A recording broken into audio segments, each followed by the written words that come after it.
At narito na naman ang mainit na balita mula sa mundo ng politika. Isang mainit at kontrobersyal na balita ang lumutang ngayong araw. Nagwala umano sa matinding galit si Manila Mayor Isko Moreno matapos madiskubre ang umano'y katiwalian sa lokal na pamahalaan sa sangkot na umano sina dating Mayor Hani Lucena, Vice Mayor Sol Servo at dating Konsehal Chowa. Ayon sa mga ulat na tuklasan ni Moreno ang di umano'y maling paggamit at paglihis ng pondo mula sa ilang proyekto ng lungsod na inaprubahan noong kanyang administrasyon. Ilan sa mga pondong ito ay sinabing para sana sa edukasyon at kalusugan, ngunit hindi umano nakarating sa mga dapat makinabang. Hindi napigilang maglabas ng matinding emosyon si Moreno at isang pulong ng mga taga-suporta. Ayon sa kanya, pinagpaguran natin yan para sa tao tapos na nakawin lang. Hiniling din ni Isko ang agarang investigasyon ng Commission on Audit at ang Ombudsman upang panagutin ang mga sangkot. Sa ngayon, wala pang pahayag mula kina Lucena, Abante at Chua hinggil sa mga paratang. Samantala, hinihintay ng publiko ang susunod na hakbang ng mga otoridad upang matukoy kung may basihan nga ba ang mga akusasyon. Kami ay pagtuloy na magbabantay sa pag-usad ng isyong ito. At yan nga ang mga balitang ating pagkakatutukan at kung bago ka pa lamang sa aking channel ay huwag kakalimutang mag-like, share and subscribe para updated ka sa aming mga bagong balita dito sa Tatak Pinas.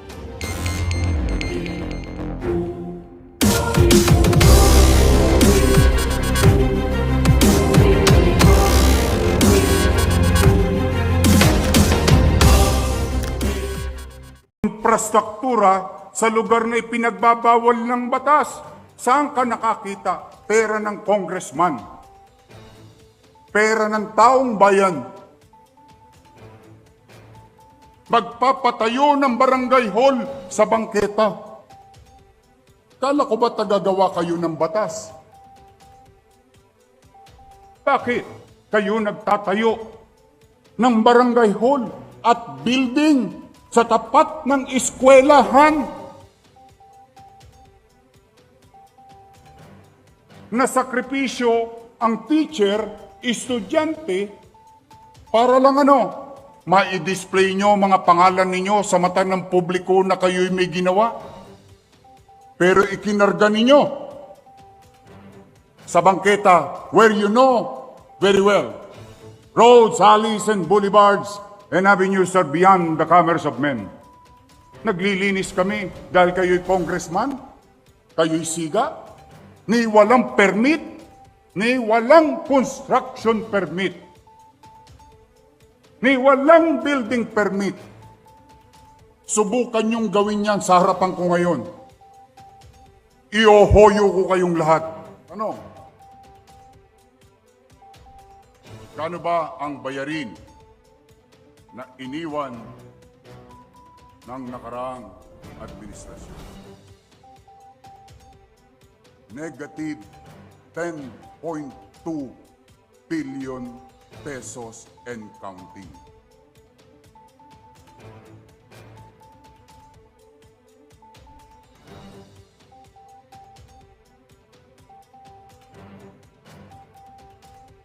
I hope some of you will realize what you have done, allowing such problem.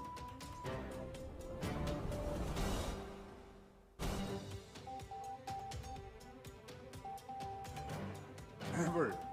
I cannot even fathom this kind of mess. Hindi pa po kasama dyan ang utang sa BIR. Sa mga empleyado,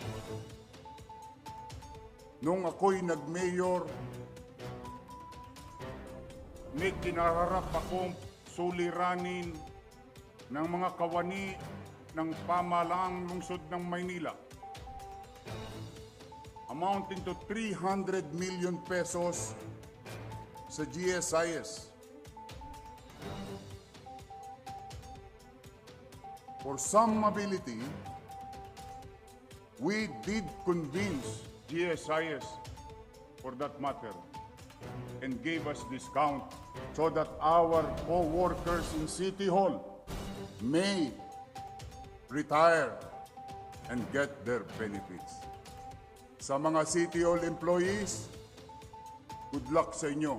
Hindi ko pa sinama ang bagong utang, almost 200 million sa GSIS. At ang pinakamasakit dito, hindi po ito pera ni Lito Atienza, ni Vice Chief, o pera ko. Hindi po ito pera ng taong bayan. Pera po itong pinagtrabahuan na ng mga empleyado ng pamahalaan. Ipadadala nyo na lang, hindi nyo pa pinadala, hindi ko malaman kung saan ninyo dinala. And to give you a visual of what is 10.2 sa aking mga minamahal na senior citizen, ayan po ang utang sa inyo ng lungsod ng Maynila. Social amelioration para sa senior for second quarter, 589 million pesos. Subsidy to PLM, 55 million pesos and growing. Because what you're seeing there is the first quarter obligation. Aid to Manila Police District, 26 million. Doc Almiron, Doktora Irma Alfonso, kung bakit lumalapit ng madalas ang mga tao sa atin na walang gamot sa health center, walang gamot sa ospital, ni Hiringgilya, halos hindi na magamit o magamit ng tao dahil wala. Sapagkat ang bayarin natin sa gamot alone is more than 2 billion pesos. Hindi pa na kontento. Hindi na nagbayad ng gamot. Hindi pa nagbayad ng equipment. Amounting to 995 million pesos. Pati janitor, sinuba ninyo. Security guard, sinuba ninyo. Kayo lamang ba marunong kumain ng kanin? 431 million pesos. At ang hindi ko maarok,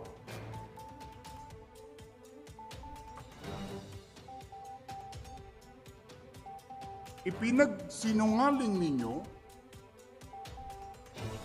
at ng mga kabahagi noon. Kaya tayo iniwan ng Lionel, hindi nyo binayaran ng 8 buwan. Sino mang negosyante, maliit man o malaki, hindi mo bayaran ng 8 buwan, titigil yun kahit gusto niyang maghanap buhay. Now, today, to the people of Manila, you will know sino ang tapat at totoo.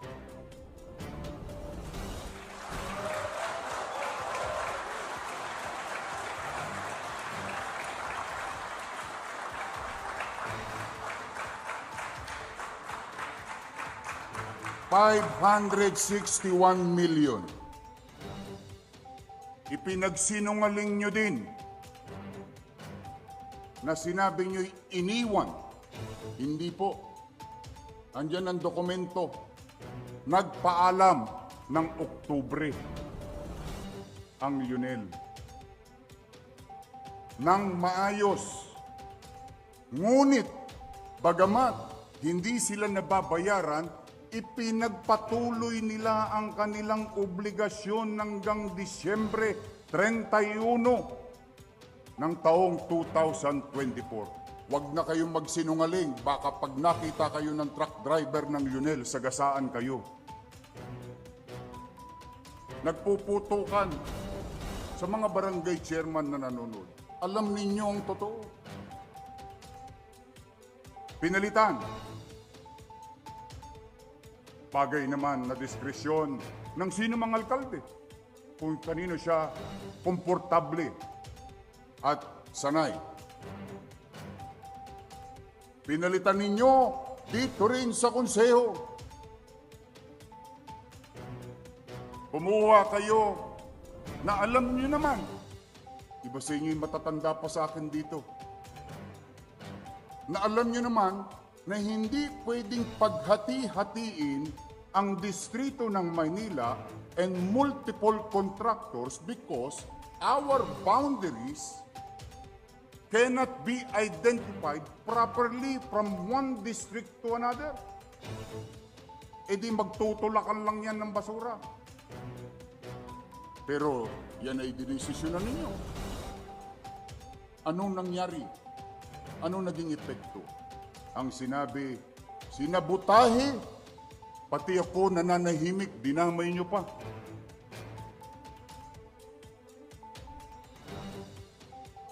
Sinabutahe. O sige, total politika naman ito. Nanahimik ako. Wala kayong narinig sa akin. Bakit? Naniniwala naman akong matalino ang mga batang Maynila. Dahil alam nilang totoong hinakot ang basura hanggang sa dulo ng walang hanggan. Ngunit, pinalitan ninyo. Naniwala kayo sa iilang tao. Ano ang kinahinatnanan o saan ngayon ng lungsod ng Maynila? Kahapon, maybe by this time you know it already, that I have received a letter from 2 companies that you have approved na hindi na rin nila kaya. Ang alin? Maghakot ng basura? Hindi. Hindi na rin nila kaya mag-operate kasi hindi rin sila binayaran ngayong taon na ito except on January. Now, magkano ang utang natin o babayaran natin sa basura? 950 million. So, lumalabas, dala ng pagkakataon, ipinagpatunay ng sitwasyon kung sino ang tapat at totoo.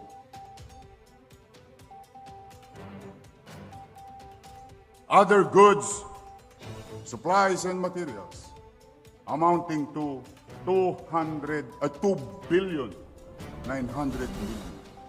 Infrastructure projects. You know what's ironic? And I'm going to discuss this. Forgive me, Madam Vice Mayor. Gusto ko lang malaan ng mga halal ng bayan na kapwa natin, Madam Vice Mayor. Alam niyo ba halos lahat ng infrastructure project? You tell me, what kind of infrastructure projects that you see or you saw? You know why? This 2.2 billion, Mayor Lito Atienza, this 2.2 billion, most of it repairs.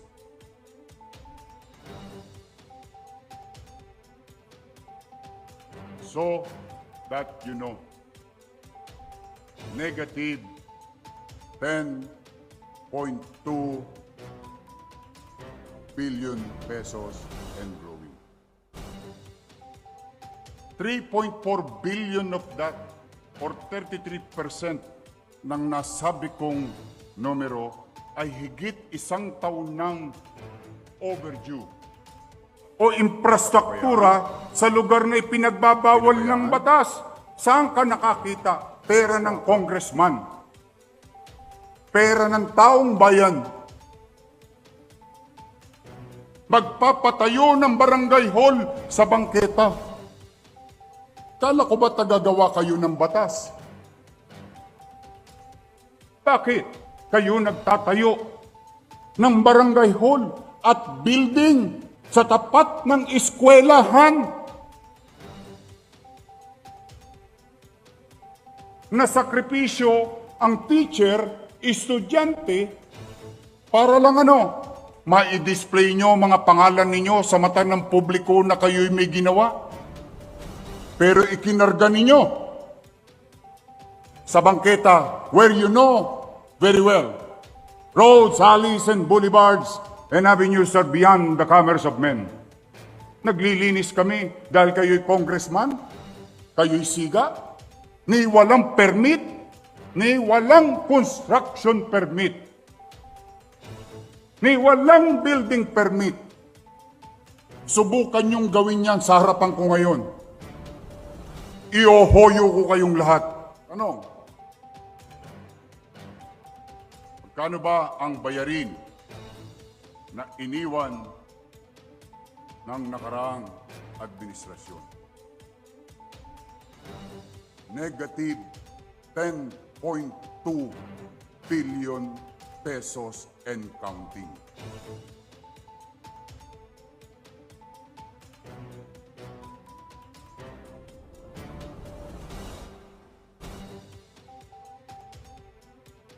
I hope some of you will realize what you have done, allowing such problem.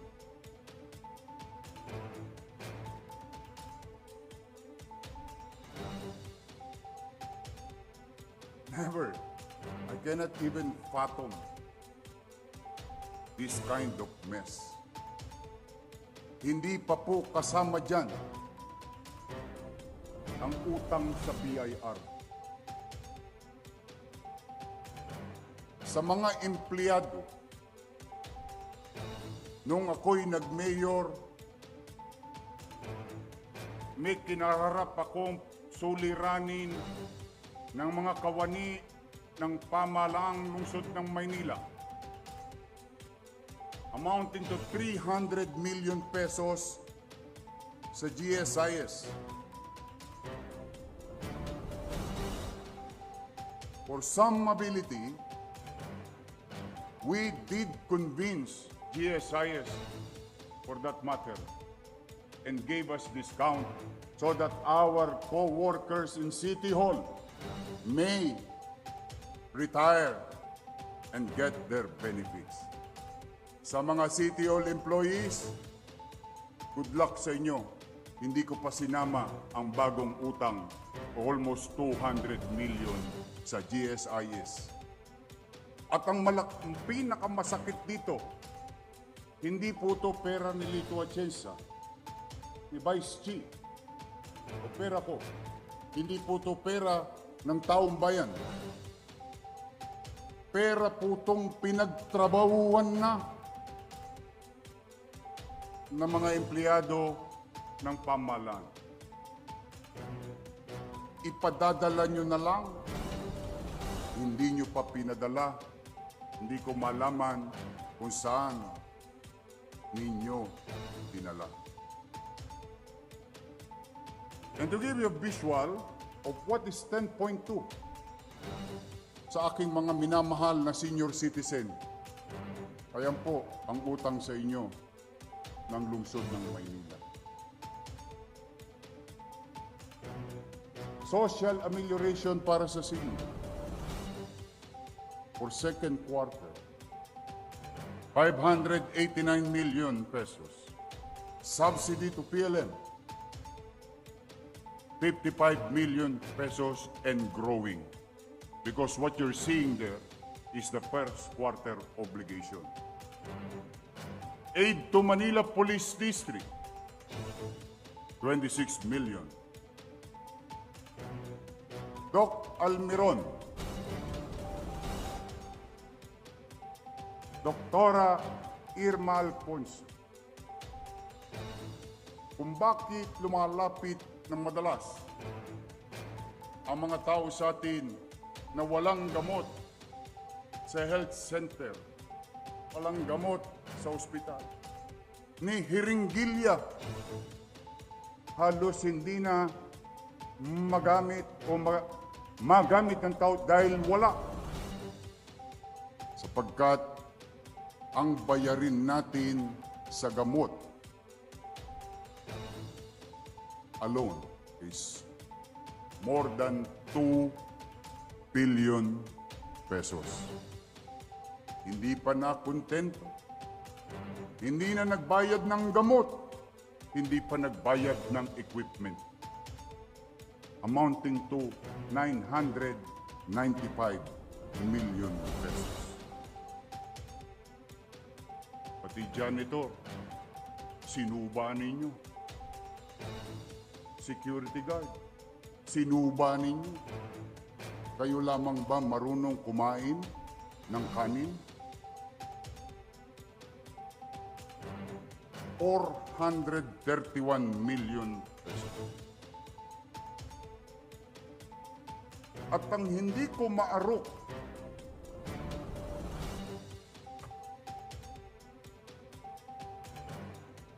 ipinagsinungaling ninyo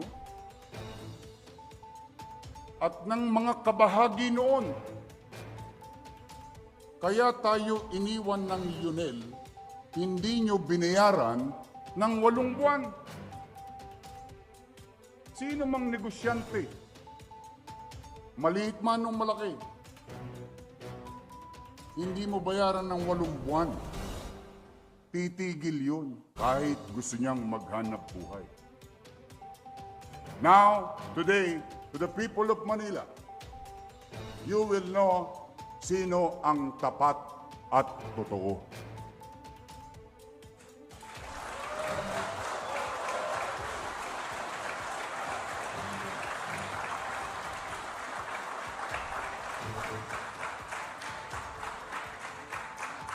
$561 million. Ipinagsinungaling nyo din na sinabi nyo iniwan. Hindi po. Andyan ang dokumento. Nagpaalam ng Oktubre ang Lionel nang maayos. Ngunit, bagamat hindi sila nababayaran, ipinagpatuloy nila ang kanilang obligasyon hanggang Disyembre 31 ng taong 2024. Huwag na kayong magsinungaling, baka pag nakita kayo ng truck driver ng Lionel, sagasaan kayo. Nagpuputukan sa mga barangay chairman na nanonood. Alam ninyo ang totoo. Pinalitan. Bagay naman na diskresyon ng sino mang alkalde kung kanino siya komportable at sanay. Pinalitan ninyo dito rin sa konseho. Kumuha kayo na alam nyo naman. Iba sa inyo yung matatanda pa sa akin dito. Na alam nyo naman na hindi pwedeng paghati-hatiin ang distrito ng Maynila and multiple contractors because our boundaries cannot be identified properly from one district to another. E di magtutulakan lang yan ng basura. Pero yan ay dinesisyonan ninyo. Anong nangyari? Anong naging epekto? Ang sinabi, sinabutahe. Pati ako nananahimik, dinamay nyo pa.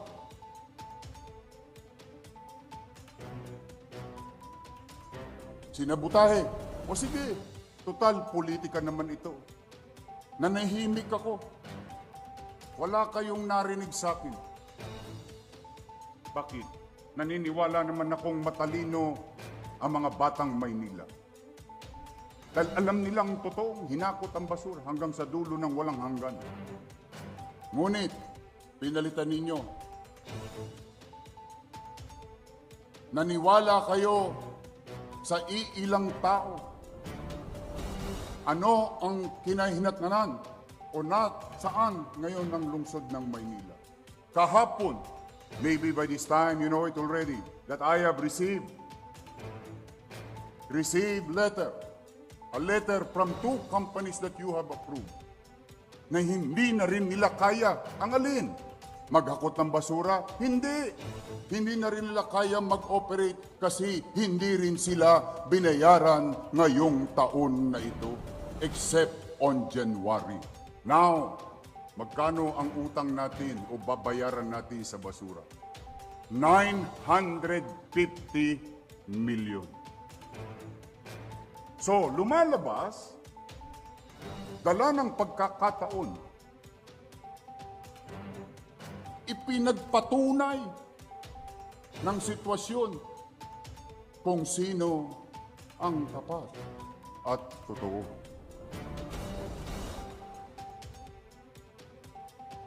Other goods, supplies and materials amounting to 2 billion 900 million.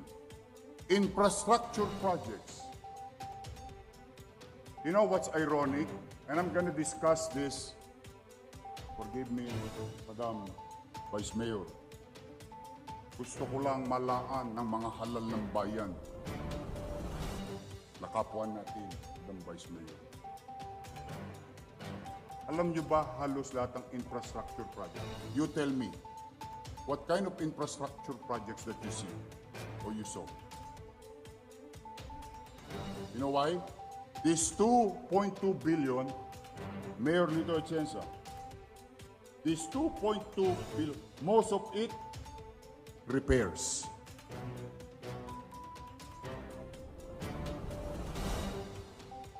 So that you know, negative 10.2 billion pesos and growing. 3.4 billion of that, or 33% ng nasabi kong numero, ay higit isang taon ng overdue.